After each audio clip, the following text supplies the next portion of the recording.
and welcome to Asian Voices, your source for Asian American and Pacific Islander culture, lifestyle, and entertainment throughout Southern California. I'm your host, Kathleen Choi. Today, Ivan Chung reports from the recent Beer and Sake Festival hosted by the Japan Society of San Diego and samples some of Japan's top sakes and local beers paired with delicious Asian foods. Later, Wendell Pialet visits the Orange County and Southeast Asian Archive Center in Irvine to learn more about the history behind the establishment of the Vietnamese Little Saigon community there. But first, let's join Alice Kim as she talks with the Japanese-American Oscar-nominated screenwriter Iris Yamashita, who reveals a story about how she was selected to write the screenplay for the Hollywood blockbuster Letters from Iwo Jima by the iconic producer, director, and actor Clint Eastwood.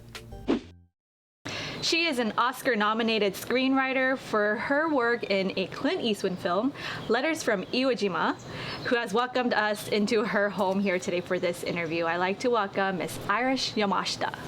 Iris, hello. Thank you. Thank you. So this was your first produced screenplay, and you were nominated for an Oscar for it. What an accomplishment. Thank you. So when my family and friends knew that I was coming here to speak with you, most of them, the first thing that they said was, ask about Clint Eastwood. And I'm sure you get asked that all the time, but I have to ask for our viewers. What was it like working with top Hollywood leaders like Mr. Clint Eastwood himself? Well, yeah, a lot of people do ask about Clint Eastwood, so I'll start with that. Clint Eastwood has that very tough guy persona on film and television, where he's like Dirty Harry, yes. And he's got that very gruff, Scruffy don't mess with me voice. But in person, he's actually a very nice guy. He's he's kind of a softie, actually. He doesn't yell a lot on the set. He doesn't say action or cut. And I hear that's because he's used to working with horses, and that would startle the horses.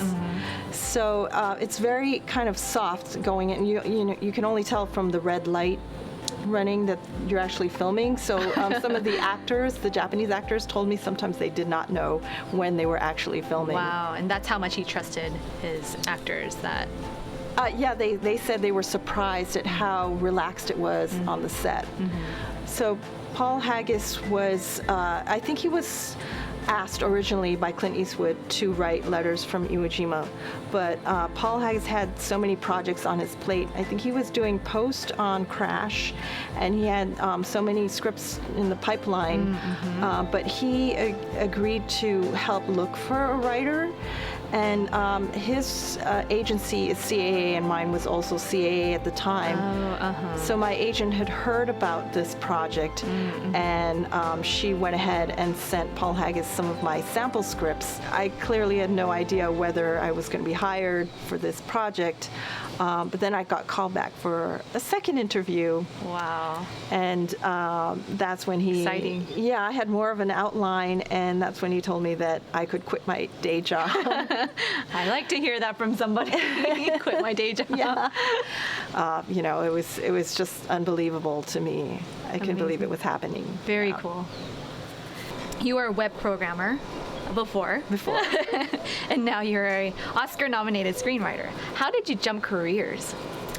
Well, I always liked to write. Even since I was a little kid, I would write little stories and things. And I would write short stories. I wrote poems and started novels and never finished them.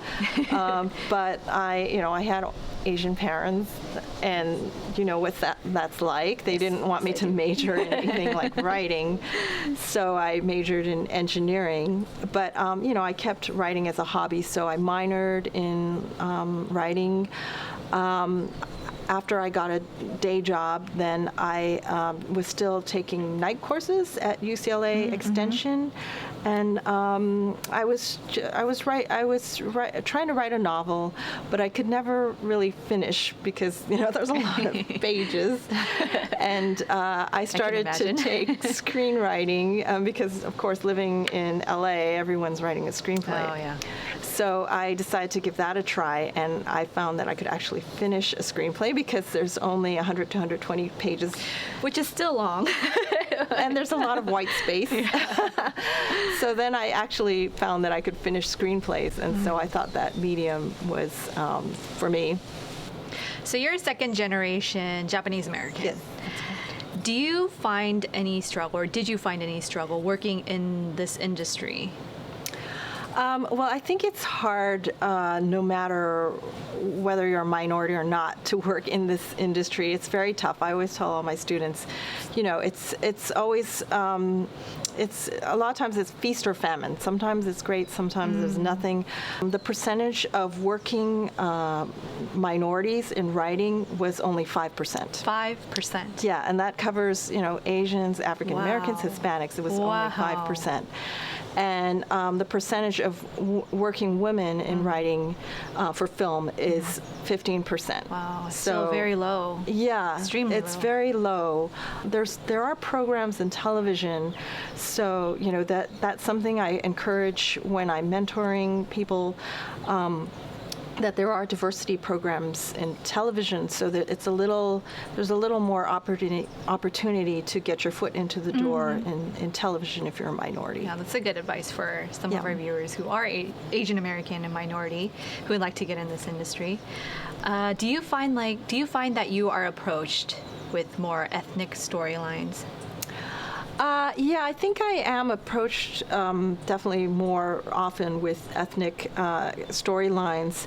But, I do work on non-ethnic storylines as well.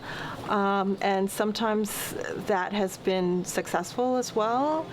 And sometimes not, but it's, I'm open to all.